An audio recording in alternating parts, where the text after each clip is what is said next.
Hi, welcome back to the part 2 video of chapter 1 Social Paper 1 Andhra Pradesh State Syllabus. Here we are going to learn about India's relief features. The relief features of India are divided into 6. The first one, the Himalayas. Second, the Indo-Gangetic Plain. Third, the Peninsular Plateau. Fourth, the coastal plains. Fifth, Thar Desert. And sixth, the islands. The Himalayas are divided into 3 again. They are Himadri, Himachal, Shivaliks. The Indo-Gangetic plains are also divided into 3 parts: western part, central part and eastern part. The Peninsular Plateau, that is divided into 2: Malwa Plateau and Deccan Plateau. The coastal plains are divided into 2. They are western coastal plains and eastern coastal plains. There is only one desert in India, that is the Thar Desert. Next, islands. There are 2 island groups. First one, Andaman and Nicobar Islands and the Lakshadweep Islands. These are the India's relief features. Now let us have an idea about where the relief features are located in India map. So look at this picture and it will be clear for you. The first one, the Himalayas, 3 parallel ranges are there. It is the northernmost relief feature of India and it is located here. Look at this picture. Now Indo-Gangetic Plain, just near to the Himalayas, south side of the Himalayas, you can see the Indo-Gangetic Plain. Then the Peninsular Plateau, you can see this area is the Peninsular Plateau. It includes Deccan Plateau, Malwa Plateau and Chota Nagpur Plateau. Next, the coastal plains. We have 2 coastal plains are there. One is on the west side, this is the western coastal plain, and the other one is on the eastern side, that is the eastern coastal plains. Now the desert, there is only one desert, this is the Thar Desert. And island groups. There are 2 island groups that are part of India. One is on the west side, that is known as Lakshadweep, and the other one is on the eastern side in the Bay of Bengal, that is known as Andaman and Nicobar Islands. This location is here. Let us have a detailed idea about the Himalayas. We have already learned that there are 3 parallel ranges in Himalayas. The northernmost range is known as the Himadri range, and the middlemost range is known as the Himachal range, and the southernmost range is known as the Shivalik range. Himalaya literally means house of snow in Sanskrit. They are the great mountain system, extends almost 2500 kilometers from northwest to southeast of India. Their width differs from 500 kilometers in the western region to 200 kilometers in the central and the eastern regions. It is broader in western region. Look at this picture. It is the view of Himalayas from Tibetan Plateau. And notice there is no trees are present there. Look at the map. Here you can see the Himalayas comprise of 3 parallel ranges. The northernmost range is known as Himadri, the middlemost range is Himachal, and the southernmost range, that is known as Shivaliks. These ranges are separated with deep valleys and extensive plateaus. This picture will give you a clear idea about the 3 parallel ranges of Himalayas. The northernmost range is known as Himadri, and it is the most continuous range consisting of highest peaks with an average elevation about 4600 meters. They are also known as Greater Himalayas and they are composed of snow and ice cover. Lesser Himalayas are the middlemost range and composed of highly compressed rocks, and the average height is between 3600 to 4600 meters. The lesser Himalayas consist of famous valleys like Kashmir Valley, Kangra, Kulu, etc. And also it contains hill stations like Simla, Mussoorie, Nainital, etc. The southernmost range is known as Shivaliks and they have an they have an average altitude varying between 900 to 1100 meters. These ranges are called by different names in different regions.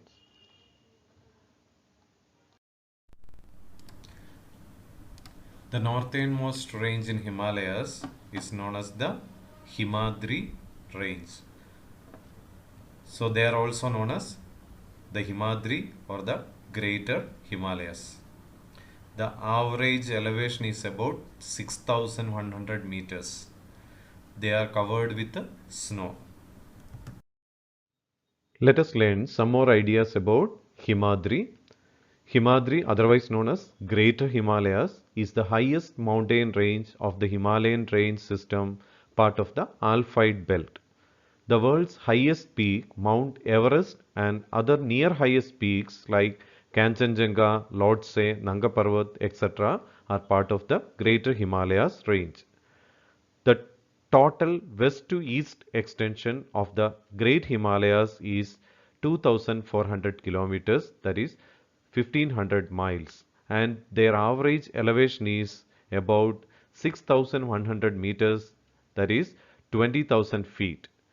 They are home to many glaciers like Gangotri Glacier, Satoband Glacier, etc. Melting glaciers is the source of perennial rivers. Here you can see the picture of a glacier. What is a glacier? A glacier is a persistent body of dense ice that is constantly moving under its own weight. Here you can see the picture of the Gangotri Glacier. This is the Gangotri Glacier. Here we are going to discuss about Lesser Himalayas or Himachal. The range found south of the Greater Himalayas, that is Himadri, are known as the Lesser Himalayas. Average height is between 3,700 to 4,500 meters. The famous ranges in Lesser Himalayas are Pirpanchal, Mahabharata ranges, etc. The famous valleys are Valley of Kashmir, Kangra, Kulu, so on. The famous hill stations are Simla, Mussoorie, Nainital, Ranikhet, etc. Here you can have a look at the scenic beauty of the Mahabharata range. Here in this picture you can see the Pir Panchal range. Here you can see a beautiful picture from Shimla, which is one of the important hill stations in India. Here you can see a picture clicked from Nainital, one of the famous hill stations in India. Here you can see the beautiful picture from Ranikhet, which is also an important hill station in India. Here we discuss about Shivaliks. This is the southernmost range of Himalayas, and Shivaliks extended over a width of 10 to 15 kilometers and have an altitude varying between 900 to 1100 meters. Northeastern region is known as Purvanchal, and they have different names in different regions. Jammu Hills in Jammu region, Mishmi Hills in Arunachal Pradesh, Kachar in Assam, so on. Now let us see how Himalayas influence the climate of India. The Himalayas play a very significant role in influencing the climate of India. The Himalayas act as a barrier protecting the great plains of India from the cold winds of Central Asia during severe winter. By virtue of their high altitude, length and direction, they effectively intercept the summer monsoons coming from Bay of Bengal and Arabian Sea and cause precipitation in the form of rain and snow. Without the Himalayas, the whole of India would have been a desert because major rivers of India are originates from Himalayas. Here you can see the picture of a dune. What is a dune? Dune is a local word for valley. Dunes are lying between Lesser Himalayas and Shivaliks. Dehradun, Kotli Dune, Patli Dune are examples for these dunes. The easternmost boundary of Himalayas is the Brahmaputra Valley. Now let us discuss an important question from this area. What is the influence of Himalayas on Indian agriculture? The Himalayan rivers have a perennial flow. That means it flows throughout the year since they are fed by the glaciers and bring a lot of silt, making the Indo-Gangetic plains very fertile. The Himalayas act as a barrier protecting the Great Plains of India from the cold winds of Central Asia during severe winter. This helps Indian agriculture. The Himalayas are reason for summer rains and monsoon type of climate in India. The Himalayas act as a huge reservoir of water for the North Indian rivers. These great rivers carry alluvium from the Himalayas, thus it promotes agricultural production. This region is suitable for construction of multi-purpose projects which provide irrigation facilities to Indian agriculture. The slope of Himalayas offer terraced cultivation. Tea plantation can be taken up on the hill slopes. A wide variety of fruits like apples, grapes, walnut, peaches, apricot, etc. are grown in the Himalayan regions. Thus, the Himalayan region always support Indian agriculture, which is the backbone of our economy. Now let us move to Indo-Gangetic Plain. The interaction of the three Himalayan rivers Indus, Ganga and Brahmaputra and their tributaries resulted in the formation of the Greater Northern Plain. 20 million years ago, it was a shallow basin gradually filled with varied alluvial soil by the three rivers from the Himalayas. Broadly consists of three divisions. First one, the western part formed by Indus and tributaries. Here you can see this area.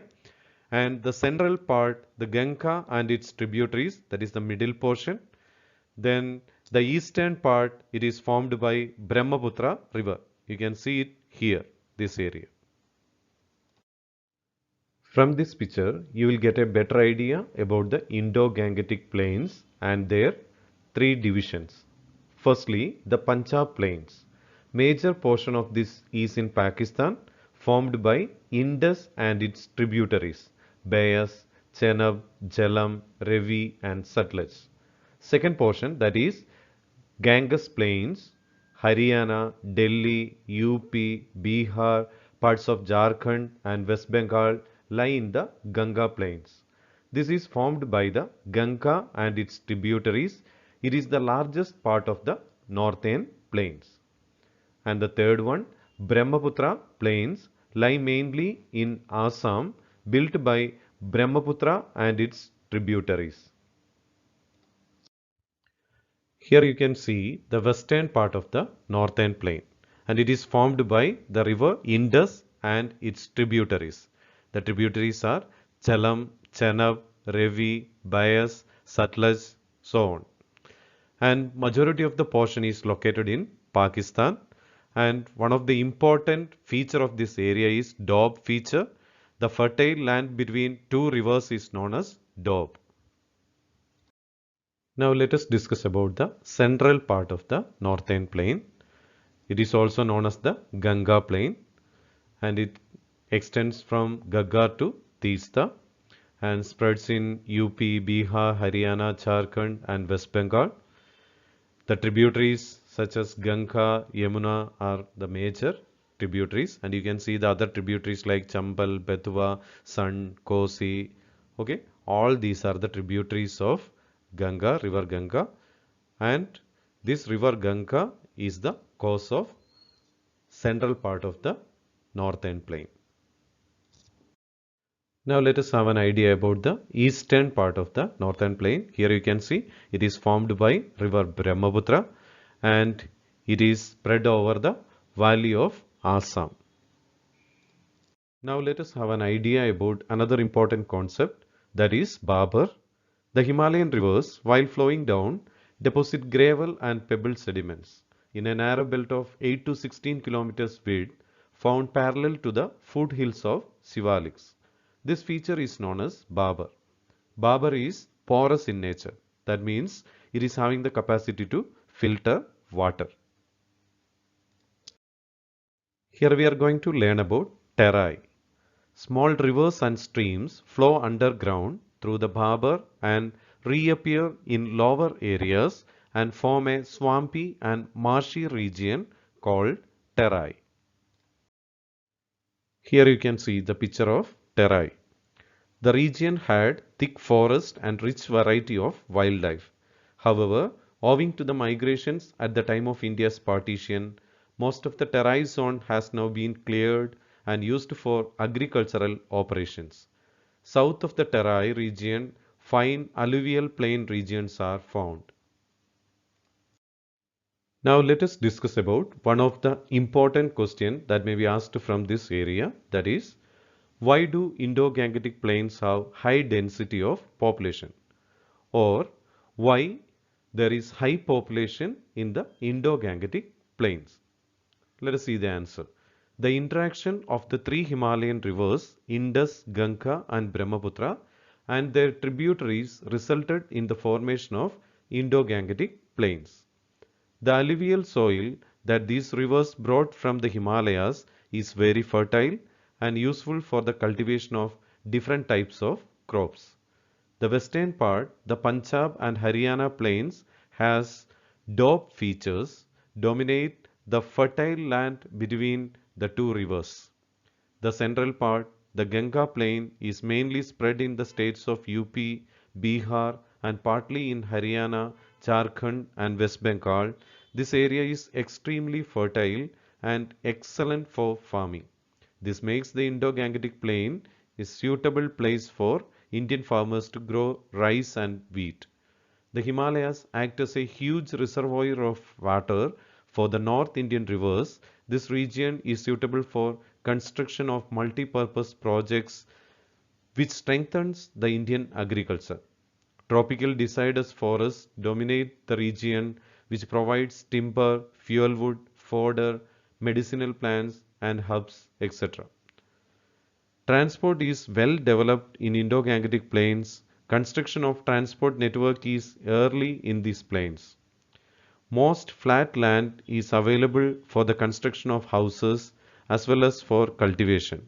Owing to the migration and at the time of India's partition, most of the Terai zone has used for agriculture. Thus, Indo-Gangetic plains have high density of population. It is very suitable for the people to live in this area because of water, plain areas and fertile soil, etc. causes for high density of population in the Indo-Gangetic plains. Now let us improve our skills in mapping. We have already learned that India's relief features are divided into 6. Now we are going to locate them on a physical map of India. Here you can see this is the physical map of India and shown in different colors for easy understanding. The number 1, first number denotes the Himalayas. So this is the location of Himalayas. Number 2, that is Indo-Gangetic plain. Here you can see this is the location of Indo-Gangetic plain.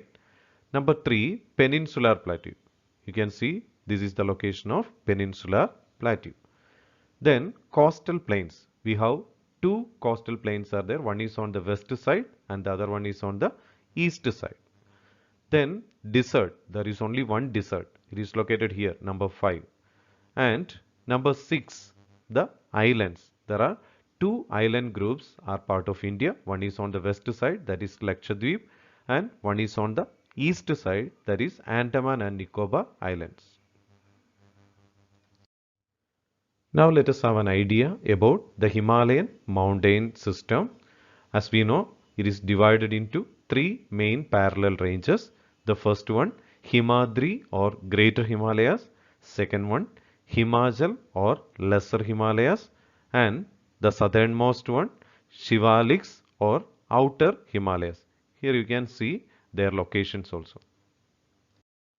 Now let us see some of the important peaks in the Himalayan mountain system. They are K2 peak, that is the highest peak in India. Another important peak is Mount Everest, that is the highest peak in the world. We have to learn where to point out this one. So K2 peak is here, then Mount Everest here. Another important peaks are Nanga Parbat, Next, Nanda Devi, Annapurna Mountain. Next, Kanchenjunga, Namcha Barwa. So, whatever is asked, we have to learn where to point out that one. So, these are the locations of the important mountain peaks in the Himalayan mountain system. Now, let us move to the second relief feature of India, that is Indo-Gangetic Plain. This green color shaded area is the Indo-Gangetic Plain, and the states that are part of Indo-Gangetic Plains are Punjab, Haryana, here also Chandigarh is also there, then New Delhi, then Uttar Pradesh, Bihar, West Bengal and some parts of Assam comes under this Indo-Gangetic Plain. Now let us once again revise Indo-Gangetic Plain as part of the map pointing. Here you can see this is the Indo-Gangetic Plains location, and Indo-Gangetic Plains are divided into three. The first one is western part, then the middle portion is the central part, and the third one is the eastern part. These are the locations of them. So learn to point them on a physical map of India. Hope you understood this session very well. Thank you for watching the video.